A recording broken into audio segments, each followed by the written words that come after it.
সুপ্রিয় দর্শক, আমি এই মুহূর্তে অবস্থান করছি পাবনার ভাঙ্গুড়া উপজেলার অষ্টমনীষা হাই স্কুল মাঠে। এখানে প্রাচীন ঐতিহ্যবাহী লাঠি খেলা অনুষ্ঠিত হচ্ছে। ঈদ মানে খুশি, ঈদ মানে আনন্দ। এই আনন্দকে ভাগাভাগি করার লক্ষ্যেই অষ্টমনীষা ইউনিয়ন কৃষক দলের সভাপতি সেলিম রেজার সার্বিক তত্ত্বাবধানে আজকে এই লাঠি খেলা অনুষ্ঠিত হয়েছে। এই লাঠি খেলার উপস্থিত রয়েছে ভাঙ্গুড়া উপজেলা কৃষক দলের সভাপতি আখিরুজ্জামান মাসুম। তিনি এই খেলার মূলত বিশেষ অতিথি। আমরা কথা বলার চেষ্টা করব আখিরুজ্জামান মাসুম ভাইয়ের সাথে। তার কাছে আমরা জানতে চাইব এই ঐতিহ্যবাহী প্রাচীন লাঠিবালি খেলা, এই খেলাটা অনেকদিন আমাদের ভাঙ্গুড়া উপজেলাতে ছিল না, এখন নতুন করে আসছে। এই বিষয়টা আপনি কিভাবে আসলে দেখছেন? ধন্যবাদ এনটিভিকে। বাংলাদেশের জাতীয়তাবাদী কৃষক দল অষ্টমনীষা ইউনিয়ন শাখা কর্তৃক আয়োজিত আজকের এই কৃষকের ঈদ আনন্দ যেন আরো আনন্দ ঘন পরিবেশে রূপ পায়, সেজন্যই আজকের এই লাঠি খেলার আয়োজন। আমি ধন্যবাদ জানাই অষ্টমনীষা ইউনিয়ন কৃষক দলকে, অষ্টমনীষা ইউনিয়ন বিএনপি সহ সকল অঙ্গ সংগঠনকে। গ্রাম বাংলার ঐতিহ্যবাহী খেলা, এত সুন্দর একটি খেলা আবার নতুন রূপে বাংলাদেশের মানুষের সামনে, এই ইউনিয়নবাসীর সামনে উপস্থাপন করবার জন্য আপনারা লক্ষ্য করছেন এই লাঠি খেলা উপভোগ করবার জন্য নারী পুরুষ, কৃষক শ্রমিক ছাত্র, বিভিন্ন শ্রেণী পেশার মানুষ আজকে সবাই ঐক্যবদ্ধভাবে সম্মিলিতভাবে একটি আনন্দ ঘন পরিবেশে উপভোগ করছে। বাংলাদেশের জাতীয়তাবাদী কৃষক দল এমন একটি সংগঠন, যে সংগঠন বাংলাদেশের মা মাটি মানুষের কথা বলে, বাংলাদেশের মেহনতি মানুষের পাশে দাঁড়ায়, কৃষক শ্রমিকের পাশে গিয়ে দাঁড়ায়। আমরা সারা জীবন শহীদ প্রেসিডেন্ট জিয়াউর রহমানের আদর্শকে লালন করে আগামী দিনে এবং বর্তমান সময়েও কৃষকের পাশে, কৃষক যেন ভালোভাবে তার বিভিন্ন আনন্দ ঘন পরিবেশে ঈদ উদযাপন থেকে শুরু করে সমস্ত কর্মকাণ্ড যেন পরিচালিত করতে পারে। আমি সত্যি আনন্দিত এবং আমি বিমোহিত যে আজকের এই এত সুন্দর একটি আয়োজন, এই এত সুন্দর একটি আয়োজন যারা উপভোগ করবার জন্য আসছেন তাদেরকেও ধন্যবাদ এবং আয়োজক কমিটিকেও ধন্যবাদ। আমাদের পাশে বসে আছেন অষ্টমনীষা ইউনিয়ন কৃষক দল বিএনপির সুযোগ্য নেতৃত্ব মোজাম ভাই, তার সার্বিক সহযোগিতায় এত চমৎকার একটি আয়োজন অষ্টমনীষা ইউনিয়নবাসী উপভোগ করছে। এজন্য ইউনিয়ন বিএনপির এই মোজাম ভাইকে অসংখ্য ধন্যবাদ। আমি সর্বশেষ একটি কথা বলতে চাই, আগামী জাতীয় সংসদ নির্বাচন, সেই নির্বাচনে আমাদের প্রিয় নেতা বিএনপির ভারপ্রাপ্ত চেয়ারম্যান দেশনায়ক তারেক রহমান আমাদেরকে একটি মেসেজ দিয়েছেন, তোমরা গ্রাম বাংলায় প্রত্যেকটি মানুষের কাছে দাঁড়ে দাঁড়িয়ে গিয়ে ধানের শীষের পক্ষে তোমরা ক্যাম্পেইন করো, মানুষ যেন বিএনপির পাশে থাকে। তোমাদের কর্ম দিয়ে যেন আগামী জাতীয় সংসদ নির্বাচনে বিএনপিকে ম্যান্ডেট দেয়। আমরা আমাদের প্রিয় নেতার সেই আদেশকে মাথায় নিয়েই আমরা কাজ করছি গ্রাম বাংলায়। আগামী দিনেও আমরা এই ধরনের খেলা গ্রাম বাংলার প্রত্যেকটি এলাকায়, প্রত্যেকটি পর্যায়ে ছড়িয়ে দেব, এটাই হলো আমাদের অঙ্গীকার। আপনারা ভালো থাকবেন, আল্লাহ হাফেজ। আমরা সুপ্রিয় দর্শক, আমরা এতক্ষণ শুনছিলাম ভাঙ্গুড়া উপজেলা কৃষক দলের সভাপতি আখিরুজ্জামান মাসুমের কথা। আমরা এখন শুনবো অষ্টমনীষা ইউনিয়ন বিএনপির সাবেক যুগ্ম সাধারণ সম্পাদক মোজাম্মেল হক মোজাম। আমরা আসলে জানতে চাইবো আপনার এই অষ্টমনীষা ইউনিয়নে এ ধরনের লাঠিবাড়ি খেলা এর আগে অনুষ্ঠিত হয়েছে কিনা, আর এই অনুষ্ঠানটা করতে পেরে আপনারা কি মনে করছেন? যুব সমাজকে অনলাইন জুয়া এবং অনলাইন আসক্ত থেকে কি ফিরিয়ে আনা সম্ভব এই পুরাতন ঐতিহ্যবাহী লাঠি খেলার মাধ্যমে? ধন্যবাদ এনটিভিকে। আজকের আমরা অষ্টমনীষা ইউনিয়ন কৃষক দল আয়োজিত যে অনুষ্ঠানে লাঠিবাড়ি খেলা দেখছে, খেলাটা আমরা ছোটবেলায় দেখছি, কিন্তু এরপর এই ভারতীয় অবশাসনের কারণে এই দেশের এই গ্রাম বাংলার ঐতিহ্য খেলাগুলো হারিয়ে গিয়েছিল। কিন্তু আমরা আজ বাংলাদেশ জাতীয়তাবাদী দল ভারপ্রাপ্ত চেয়ারম্যান তারেক রহমানের নির্দেশে আমরা গ্রাম বাংলার ঐতিহ্য মানুষের মাঝে ফুটিয়ে তোলার চেষ্টা করছি এবং মানুষের মধ্যে একে অপরের মধ্যে ঈদ আনন্দ উপভোগ করার জন্য আমরা আপ্রাণ চেষ্টা চালিয়ে যাচ্ছি, যাতে আমরা এর পরেও এই গ্রাম বাংলার মানুষকে একসাথে আমরা ওঠা বসা করতে পারি এবং একে অপরের সাথে আনন্দ ঘন ঈদ উদযাপন করতে পারি। ধন্যবাদ। আমরা এখন কথা বলবো এই মহতী উদ্যোগ নিয়ে যে লাঠি খেলা অনুষ্ঠিত করেছে সেই লাঠি খেলা অনুষ্ঠানের যিনি সভাপতিত্ব করছেন এবং যার সার্বিক তত্ত্বাবধানে এই লাঠি খেলা অনুষ্ঠিত হয়েছে, আমরা কথা বলবো সেই অষ্টমনীশা ইউনিয়ন কৃষক দলের সভাপতি সেলিম রেজার সঙ্গে। আপনি কিভাবে হঠাৎ করে উদ্যোগ নিলেন যে এখানে একটি প্রাচীন যে খেলাধুলা তার মধ্যে অন্যতম একটি লাঠি খেলা, এই লাঠি খেলা আয়োজন করার আপনার মূল উদ্দেশ্য এবং কি ছিল? ধন্যবাদ এনটিভি আপন ইসলাম আপন ভাইকে।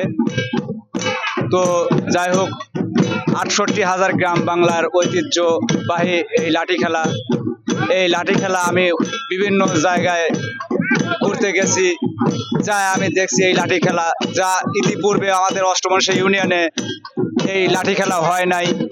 তো আমার একটা ছিল, মনের মধ্যে একটু আশা ছিল যে আমি এই লাঠি খেলা, যেহেতু ৬৮,০০০ গ্রাম বাংলার এই ঐতিহ্যটা আমি ধরে রাখার জন্য আমি চেষ্টা করতেছি অষ্টমনীশায় আরো এর সাথে ভালো ভালো এই লাঠি বাহিনী খেলা, এরকম এই গ্রাম বাংলার যে খেলাগুলো যে আছে এরকম খেলাগুলো আমি যেহেতু কৃষক দল, আমার প্রাণপ্রিয় নেতা ভাঙ্গুড়া উপজেলার সভাপতি মোহাম্মদ আখিরুজ্জামান মাসুম, সে এই কৃষক দলের জন্য অনেক শ্রম দিছে, অনেক মেধা খাটাইছে এবং আমিও তার সৈনিক, জিয়ার সৈনিক। আমরা তারেক রহমান যে নির্দেশনা দিচ্ছে, দিক নির্দেশনা দিচ্ছে, এই দিক নির্দেশনায় আমরা ফলো করছি যে গ্রাম বাংলার ঐতিহ্য কিভাবে গ্রাম বাংলায় মানুষকে উৎসাহিত করা যায়, উজ্জীবিত করা যায়। এই জন্য আমি এই খেলাটা আমার ভালো লাগে, আমার নিজের কাছেও ভালো লাগে। আমি এই জন্য এই খেলাটা দিছি যে মানুষ উপভোগ করুক এবং ৬৮,০০০ গ্রাম বাংলার এই খেলাগুলো ধরে রাখুক। আসলে এই মানুষগুলো এই যে লাঠি খেলা এইটা ভুলে গেছিল, যাতে এই খেলাটা আবার ধরে রাখতে পারে। এই জন্য আমার আন্তরিকভাবে আমার কাছে এই লাঠি খেলাটা ভালো লেগেছে, এই জন্য আমি এই খেলাটা দিয়েছি যে ঈদ উপলক্ষে। এবং আমি সামনে কুরবানি ঈদের 2 দিন পর আবার আমি এই খেলাটা কৃষক দলের উদ্যোগেই আমি আবার দেব। ধন্যবাদ। ধন্যবাদ। আমরা এত সময় কথা বলছিলাম এই অনুষ্ঠানের যিনি আয়োজক এবং সভাপতি, তার কাছ থেকে শুনলাম এই লাঠি খেলার উদ্দেশ্য। আমরা এখন কথা বলবো এই লাঠি খেলা যিনি সার্বিকভাবে পরিচালনা করছেন তার সাথে। আচ্ছা, এই লাঠি খেলাটা তো আমাদের এলাকায় অনেকদিন ছিল না, এটা কিভাবে আপনারা নিয়ে আসলেন একটু বলবেন? এই খেলাটা হলো, আমরা ওই আগে খেলাধুলা করতাম, অনেকদিন খেলাধুলা নাই, ছেলে পেলেরা ধরেছিল। আমরা এই বিভিন্ন জায়গার 4-5 গ্রাম থেকে আনুষঙ্গিক কয়েকজন মোটামুটি 40 লোক হলো একটা উদ্যোগ করে আমরা একটা পরিচালনা করে ছেলে পেলে কিছু খরচকান্তি দিয়ে এই খেলাটা আমরা শুরু করছি। ইনশাল্লাহ এই খেলাটা আমরা আবার আগামীর জন্য আমরা পরিচালনা করব। যদি আমার কেউ ডাকে তাহলে অবশ্যই যাবো, সেখানে খেলবো টেলবো এবং মানুষকে উৎসাহ দেবো। আবার সবাই যাতে দেশবাসীর লোক জানে যে হলো খেলাধুলা হলো পাবনা জেলা ভাঙ্গুড়া থানার অন্তর্গত অষ্টমনীশা ইউনিয়ন, আমি মোহাম্মদ আসাদ আলী, আমার বংশগত নৌকোবাজ, খেলাধুলা, ওই হাডুডু খেলা, লাঠি খেলা, এগুলোর বিনোদনের মধ্যেই আমি থাকি আর কি। এই কথা বলেই আমি শেষ করছি। ধন্যবাদ আসাদ ভাইকে। গ্রামীণ বাংলা থেকে হারিয়ে যাওয়া অনেক কিছুই তেমনি হারিয়ে যাচ্ছে গ্রাম বাংলার ঐতিহ্যবাহী লাঠি খেলা। তাই গ্রামীণ এই ঐতিহ্যকে ধরে রাখতে আজকের এই অষ্টমনীশা হাই স্কুল মাঠে আয়োজন করা হয়েছে লাঠি খেলা।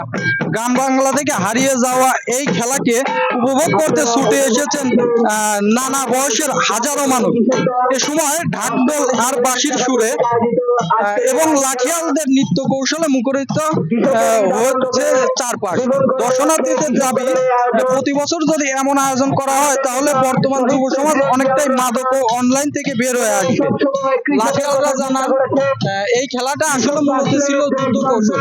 আমরা এখন কথা বলবো এখানে এই লাঠি খেলা দেখতে আসা একজন দর্শকের সাথে। আপনি তো এখানে লাঠি খেলা দেখতে আসছেন, কেমন মনে হচ্ছে, কেমন লাগছে? অনেক পুরাতন খেলা তো এটা। ইনশাল্লাহ খুব ভালো লাগছে, খুবই ভালো লাগছে। অনেকদিন পরে লাঠি খেলা দেখতেছি, খুবই মজা লাগছে। ধন্যবাদ আপনাকে। আমরা কথা বলবো আরেকজন দর্শকের সাথে।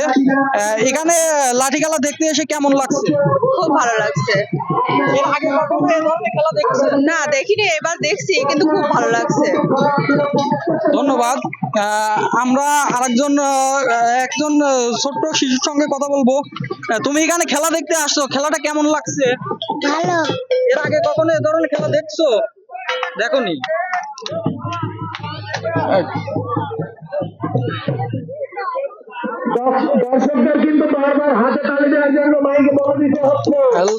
ইতিপূর্বে লাঠিয়ালরা আমাদের জানিয়েছে আমাদের বাঙালি সংস্কৃতির এক অবিচ্ছেদ্য অংশ এই লাঠি খেলা, যা গ্রাম বাংলার এক ঐতিহ্যবাহী যুদ্ধ কৌশল ভিত্তিক খেলা। এক সময় আত্মরক্ষার কৌশলে হিসেবে ব্যবহৃত হতো এই লাঠি খেলা। বিশেষ করে বীর বাঙালি স্বাধীনতা সংগ্রামে লাঠিয়াল বাহিনীর ভূমিকা ছিল অত্যন্ত গুরুত্বপূর্ণ। তবে বর্তমানে লোক মেলায় এবং ঈদ, পূজা পার্বণ ও বিভিন্ন উৎসবে এই খেলা এখন জনপ্রিয় হয়ে উঠেছে। তবে সরকারি পৃষ্ঠপোষকতা না থাকায় এই খেলাটি এখন গ্রাম বাংলার লোক সংস্কৃতি থেকে অনেকটাই হারিয়ে যাচ্ছে। আমরা এখানে আরেকজন দর্শকের সঙ্গে কথা বলবো, জানবো এর আগে কি কখনো এ ধরনের খেলা দেখেছো? হ্যাঁ দেখেছি, অনেক এরকম খেলা দেখেছি, ভালো লাগতেছে। ধন্যবাদ। আমরা এখানে আরেকজন দর্শকের সাথে কথা বলবো। ইতিপূর্বে কি আপনি এ ধরনের খেলা দেখেছেন? না দেখি নাই গে খেলা। পরিবেশ খুব ভালো আছে, খেলা খুব সুন্দর লাগতেছে আমাদের কাছে। আগামী সন যাতে খেলাটা দেয় আমাদের কাছে খুব ভালো লাগে। ধন্যবাদ।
Hey!